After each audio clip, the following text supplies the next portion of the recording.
Higher secondary उथ्रिनाय फरायसाफोरनि थाखाय गोजोनथाव खौरां। BA सेथि सेमिस्टारनि थाखाय गबिन्द बसुमतारी कलेजाव मुं थिसननाया सोलिगासिनो। गिबि मुं थिसननाय 100 फरायसाफोरनि थाखाय स्पेशल अफार आरो गुबुन गुबुन रोखोमनि बेसेन नाङै क्लासनि खाबु होनानै मुं थिसननायनि हाबाफारिया गबिन्द बसुमतारी कलेजाव सोलिगासिनो।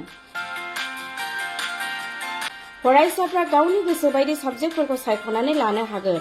लोगोसे basic computer class, self defence, spoken English class बायदि खाबुफोरखौ फरायसाफ्रा बेसेन नाङाजासे लानो हागोन।